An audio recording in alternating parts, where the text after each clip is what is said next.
It's the first Wednesday of 2019, or like my father-in-law says, 2019. I've taken stats from all of the Whiteboard Wednesdays from 2018. Yeah, 2018. LinkedIn, from Vimeo platform, and from Facebook, based on you and how you've responded. These are the top 5, and we'll start from the bottom. I don't know why this one made the list, but number 5 is the perfection spectrum. Let's watch now. Cold chilling on this summer day for Whiteboard Wednesday. I want to introduce to you the perfection spectrum. Consider this. Do you or are you? Do you sing or are you a singer? Do you play basketball or are you a basketball player? When you go from doing something to being something, you enter that spectrum. I'm in the singer spectrum. It still blows my mind. It fascinates me when I go to a karaoke bar with some friends and you got people going up and singing and they are awful, right? They're most of the time they're drunk. They don't care. They're having fun. But man, it's off pitch.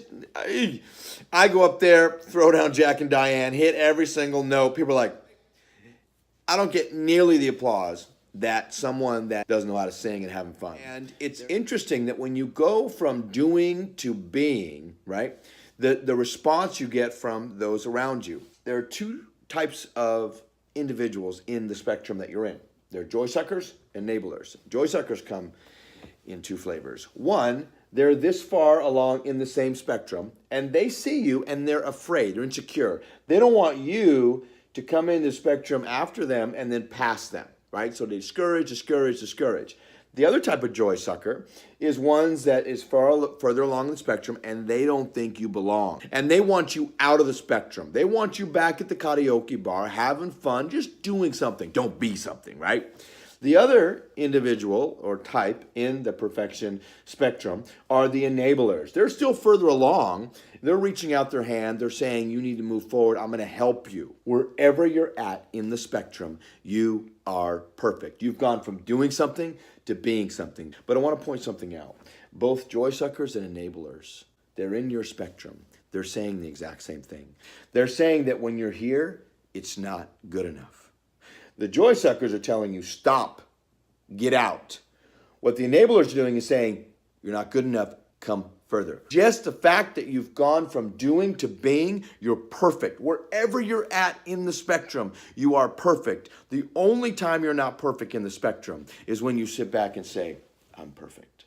The minute you say, I'm perfect, the minute you get on your high horse, the minute you start to have pride in the spectrum, you're striving to move forward all the time. That's pretty groundbreaking. I'm not even going to send you an invoice for that. My name is Troy Ritchie, and if you don't know me, you will. Good morning, Gustine. It is your DJ of DJs, JT Style, with the Road Dog. How you doing this morning, Road Dog? You know, the funny thing about this episode is that I use the word inappropriately, enabler. You see, the definition of enabler is a person or thing that makes something possible. So the way I look at the world, I look at it as a positive thing. Literally everyone else looks at it as a negative thing. Now, the number 4 video was a recent one called the no close. Do you remember the no close? Can you think of any reason why? What I love about sales is the word no. Now, first getting into sales, they trained me, Troy, you've got to get your prospect to say yes. There's even something called the yes ladder. Get them to say yes over and over again through questions that they can't say no, and then you close the deal. Are you headquartered in? Well, yes. Yes, we are. I got my first yes. Oh, was the weather as good as I read about yesterday? Yes. Yes, it is. Sports. Are you still the director of? Yes. Yes, I am. 3 in a row. I've got 3 yeses. Now let me take my Clark Kent glasses off and give you my Superman moment just real quick. This is the stupidest method that you could ever use. In fact, if pitch-free closing wasn't such a cool name for my system, I might call it trick-free closing. Tricks are for kids. We're adults. Not only are we adults, we are professionals. If you know that your prospect or the person you're talking to is comfortable with no, comfortable in saying no, because they have doubts in their head, use the no close, For example, can you think of any reason why it wouldn't be a good thing to close a deal with your prospect feeling comfortable? Can you think of any reason why you wouldn't get this agreement signed today? Can you think of any reason why you wouldn't offer me the job today? Can you think of any reason why we couldn't be an approved vendor? Can you think of any reason why this bad behavior will continue? If they answer no to any of these questions, guess what, my friend? You have just closed the deal. Can you think of any reason why? Insert your solution. And your no.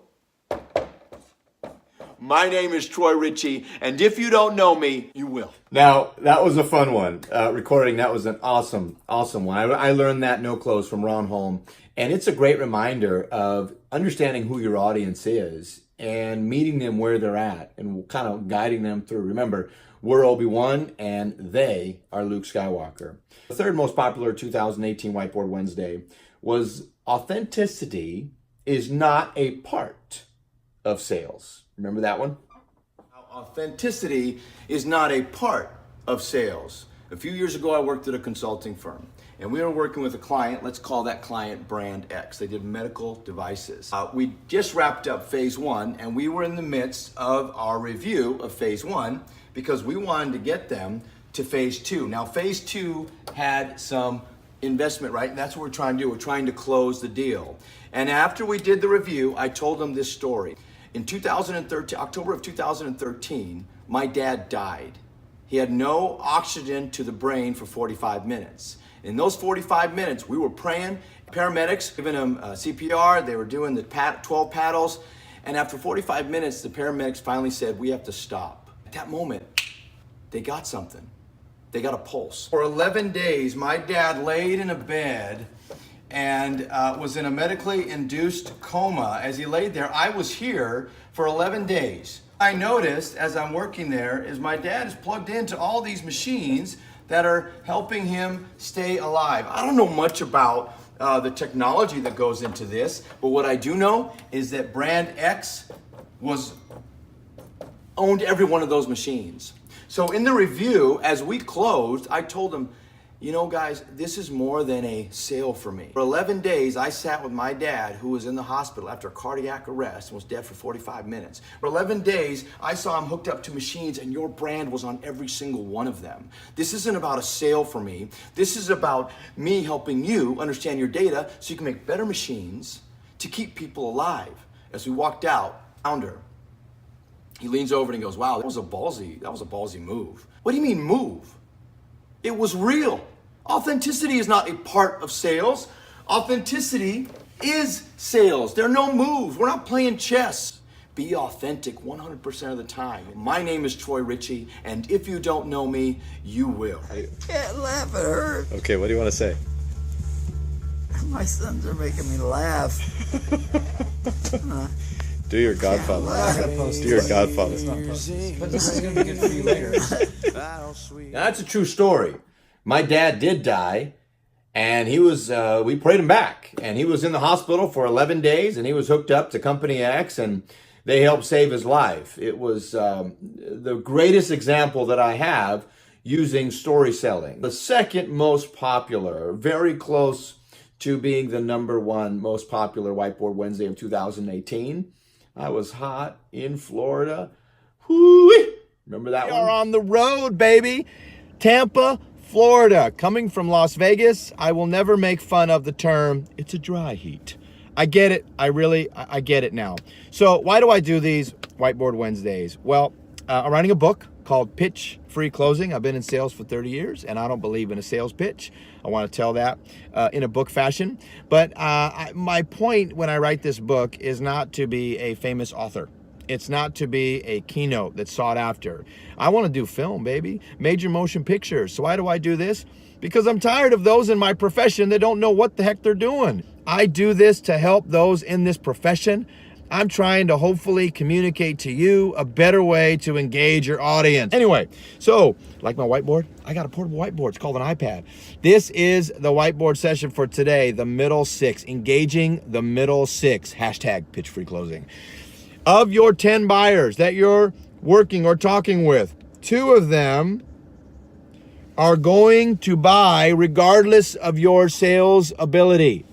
2 of them are not going to buy. That's red. Red means stop. Green means go. 2 of them are not going to buy. Regardless of how good or bad you are in sales, 2 are going to buy out of 10, and 2 are not going to buy.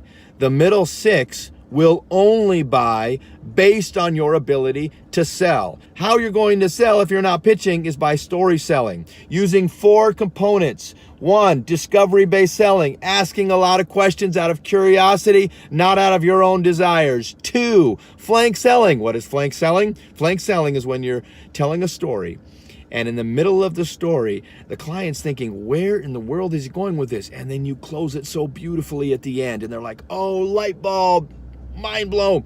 The 3rd is pull selling. If someone truly loves you, let them go and see if they come back to you. It's the same with clients, man. It's the same with clients. You pull away from a client, are they coming after you? And the last one is champion selling. Over the next 4 Wednesdays, we're going to talk about each one: discovery, flank, pull, champion. My name is Troy Ritchie, and if you don't know me, you will. I'm going to go to the beach. I'll catch you later. Something about these that gets the views. Woo! I don't know what it is. I like it because it takes you away from looking at my crooked teeth. So if you're shooting videos on LinkedIn, consider using sunglasses because your views will go right up there.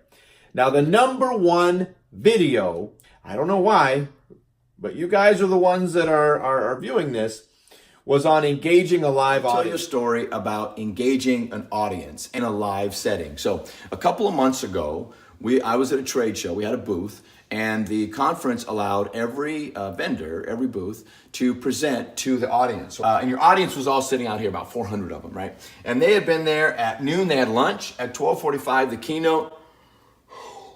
keynote was at 12:45, and then at 2 o'clock, we were all presenting. So we were all standing here on the side, all the vendors, right? It was pretty cool. We were getting friendly and so forth. It was number 7, okay? Behind me were about 20 more. 27 times 4, start doing the math, right? So as these 1, 2, 3, 4, well, they're going up and they're giving their pitches and they're going all the way up to 4 minutes, and some are having me pulled down. And so I'm thinking, I have got to do something to separate myself when I get up there. So when I got up on stage, I started with 2 simple questions. 1, do you mind if I don't go the full 4 minutes? Got a little bit of laughter. They're kind of like, oh, yeah. And then my second question was, do you mind if I don't pitch you? I even got some applause from that. And so what I did in the next 60 seconds is I was very transparent. I talked about the success we had in another vertical within their industry. And I said, we think we can do the same for the vertical that you all are in. And I ended it with Albert Einstein's definition of insanity. Insanity is doing the same thing over and over again, expecting a different result. So my call to action was, what are you going to do differently? Come visit me at my booth. I had 3 people at the booth by the time I walked out. The next morning, there were people at the booth visiting me all day, and one person said, thank you for bringing a refreshment to that experience. When you're engaging an audience, put yourself in their shoes, and then communicate to them how you would want to be communicated. So that's it. Those are the top 5 most popular Whiteboard Wednesday videos. The most common question that I get is, what's your play here? What are you trying to do? And I'm not trying to do anything. Now, there are some that I've worked out arrangements where I coach them similar to how I'm being coached in my business setting, but there's no objective of being the next Tony Robbins. I've been compared to Gary Vee by a lot of folks. One individual called me the clean version of Gary Vee, but there's no play here. I believe that I have the ability to help others engage their audience, most likely in a sales role, right? That's my background. But a lot of just engaging an audience, finding out who your audience is, and then tweaking your message so they can understand that. That's it. That's my play. I have been extremely transparent with everyone that I work with. I am a filmmaker. I'm going to be making films in 2020. And so this is a way for me to use film and use my expertise to help others. I love what I do, and so I'm going to do it. And I would encourage all of you out there, with the technology we have today, and with the capability on our phone, And with the platforms allowing us to do this, bring the video camera out. I don't care if you call it 2 Minute Whiteboard Wednesdays. I don't care if you end it with my tagline. Just do it. Get your stuff out there with the purpose of helping others. You know what's coming. My name is Troy Ritchie, and if you don't know me, what the heck are you waiting for?